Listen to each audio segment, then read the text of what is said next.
Magandang araw po sa inyong lahat.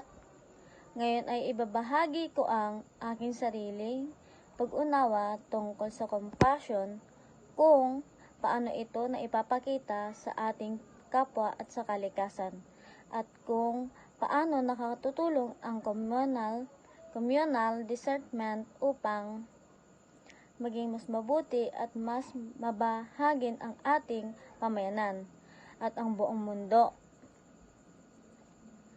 Sa panahon ngayon, marami tayong nakikitang suliranin, tulad ng kahirapan, hindi pagkakaunawa, diskriminasyon at pagkasira ng kalikasan. Dahil dito, mahalagang pag-usapan ang compassion dahil isa ito sa mga katangiang makatutulong upang magkaroon tayo ng mas mapayapa at makataong lipunan. Para sa akin, ang compassion ay higit pa sa simpleng pag-aawa o pagkikiramay. Ang compassion ay ang kakayahang maunawaan ang pagdiraanan ng ibang tao at pagkakaroon ng kusang loob na hangaring makatulog sa kanila. Kapag mayroon tayong compassion, hindi lamang natin makikita ang problema ng iba, kundi gumagawa rin tayo ng paraan upang mabawasan ang kanilang paghihirap. Halimbawa, may klase. Tayong nahihirapan sa pag-aaral, maaari natin siyang tulungan sa mga aralin. Kapag may kaibigan tayong nalulungkot, maaari nating siyang pakinggan at damayan. Hindi natin kailangan maging mayaman o makapangyarihan upang maging compassionate. Minsan, sapat na ang ating oras sa pag-unawa at mabuting pagtungo upang makapagbigay ng malaking tulong sa iba. Naniniwala ako sa nagsisimula ang compassion sa simpleng paggalang sa kapwa kapag nirerespeto natin ang damdamin, opinyon at pagkataon ng iba. Ipinapakita natin na mahalaga sila sa kasalukuyan. Madalas tayong makakita ng mga tao sa social media na mabilis maghusga o magbigay ng masakit na salita. Ngunit kung mayroon tayong compassion, mas magiging maingat tayo sa ating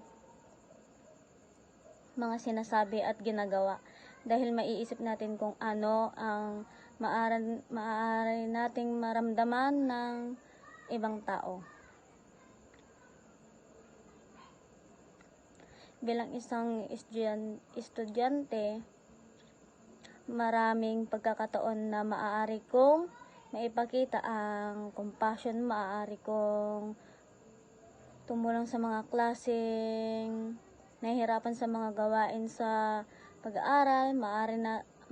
Maaari akong maging mabuting kaibigan sa pamamagitan ng pakikinig sa kanilang mga problema at pagbibigay ng suporta kapag kailangan nila ito. Ang pagiging compassionate ay hindi lamang tungkol sa malalaking gawain. Nagsisimula ito sa maliit na bagay na ginagawa natin araw-araw. Mahalaga rin ang compassion sa loob ng ating pamilya. Ang pamilya ang unang lugar kung saan natin natututuhan ang pagmamahal, paggalang, at malasakit kapag tumutulong tayo sa mga gawaing bahay. Kapag inuunawa natin ang ating mga magulang at kapatid, at kapag nagpapakita tayo ng pasensya at sa isa't isa, na ipapakita natin ang tunay na compassion. May mga pagkakataon din na ang isang tao ay may pinagdadaraanan na hindi natin alam. Maari na nakangiti siya sa labas, ngunit may mabigat na problema pala siyang kinakaharap. Dahil dito, mahalagang maging mabait tayo sa lahat ng tao. Hindi natin alam kung gaano kalaki ang epekto ng isang simpleng mabuting salita o maliit na tulong sa isang taong nahihirapan. Bukod sa ating kapwa, mahalaga ring maipakita ang compassion sa kalikasan. Ang kalikasan ay isang napakahalagang biyaya, dahil dito nanggagaling ang maraming sa ating mga pangangailangan tulad ng pagkain, tubig, hangin, at iba pang likas na yaman. Ngunit sa kalukuyan, nakakaranas tayo ng iba't ibang suliranin, paligiran tulad ng polusyon, pagputol ng mga puno, pagbaha, at climate change. Para sa akin, ang pag-aalaga sa kalikasan ay isa ring paraan ng pagpapakita ng compassion. Kapag tinapon natin ng ating basura sa tamang lugar, nagpapakita tayo ng malasakit hindi lamang sa ating kapaligiran, kundi pati na rin sa ibang tao na maapektuhan ng maruming kapaligiran. Kapag nagtitipid tayo ng tubig at kuryente, ipinapakita natin sa responsible tayo sa paggamit ng mga likas na yaman.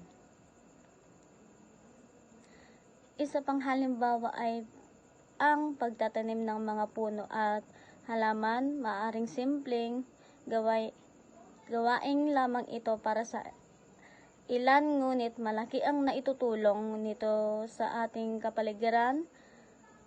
Ang mga puno ay nagbibigay ng sariwang hangin, lilim, at proteksyon laban sa matinding init. Sa pamamagitan ng pagtatanim at pag-aalaga ng mga puno, nakakatulong tayo hindi lamang sa kasalukuyan, kundi pati na rin sa mga susunod na henerasyon. Naniniwala na ako ang tunay na compassion ay hindi lamang nakatuon sa kasalukuyan, pangangailangan ng tao. Isinasaalang-alang din nito ang kinabukasan kapag pinangangalagaan natin ang kalikasan. Ngunit tiniyak natin na magkakaroon pa rin ng malinis na kapaligiran ang mga susunod na henerasyon. Ngayon naman ay pag-usapan natin ang communal discernment. Ang communal discernment ay isang proseso kung saan ang mga tao ay sama-samang nag-iisip, nakikinig, at nagpapasaya para sa ikakabuti ng lahat.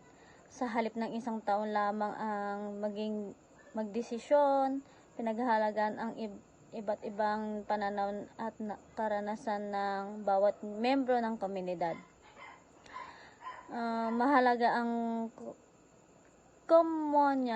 communal discernment dahil hindi lahat ng tao ay may parehong karanasan at pananaw sa buhay. Kapag pinakikinggan natin ang opinyon ng iba, mas lumalawak ang ating pag-unawa sa isang sitwasyon, nagiging mas makatarungan at mas makabuluhan ang ating mga desisyon, dahil isinasaalang-alang natin ang kapakanan ng nakakarami, Halimbawa, sa isang paaralan, magkakaroon ng mga paggulong o pagpupulong upang talakayin ang mga suliranin ng mga estudyante sa pamamagitan ng pagkikinig sa mga opinyon ng guro, estudyante at administrador. Mas madaling makahanap ng solusyon na makakabuti sa lahat. Ganito rin sa isang barangay o komunidad kapag may mga programang ipatupad para sa kalikasan, kaligtasan o kapakanan ng mga mayaman, mahalaga marinig ang boses ng iba't ibang sektor ng lipunan. Sa ganitong paraan, nagiging mas epektibo at mas pataas ang mga desisyon. Para sa akin, malaki ang papel ng communal discernment sa paggawa ng isang mas mahanging mundo. Kapag natuto tayong makinig sa iba, mas naunawan natin kanilang kalagayan. Kapag naunawaan natin sila, mas nagiging handa tayong tumulong at makikiisa sa kailangan ng pangangailangan. Sa isang komunidad na marunong makinig ay isang komunidad na may malasakit. Ang isang lipunang may malasakit ay isang lipunang may pagkakaisa. At ang lipunang may pagkakaisa ay mas madaling makakahanap ng mga solusyon sa mga suliraning kinakahirap dito. Sa ating pananaw, nagsisimula ang pagbabago sa bawat isa sa atin. Hindi natin kailangan maghintay na maging leader o magkaroon ng mataas na posisyon upang makagawa ng mabuti sa simpleng pagpapakita ng kabutihan sa paggalang at malasakit sa araw-araw na kapag-aambag na tayo sa pagbuo ng sa mas mabuting mundo. Kapag pinili nating maging compassionate sa ating pamilya, paaralan, komunidad at kapaligiran, nagiging inspiration tayo sa ibang tao na gawin din ang parehong bagay. Unti-unting lumalawak ang epekto ng ating mabubuting gawa hanggang sa mas marami pang tao ang mahikayat na maging mahabagin.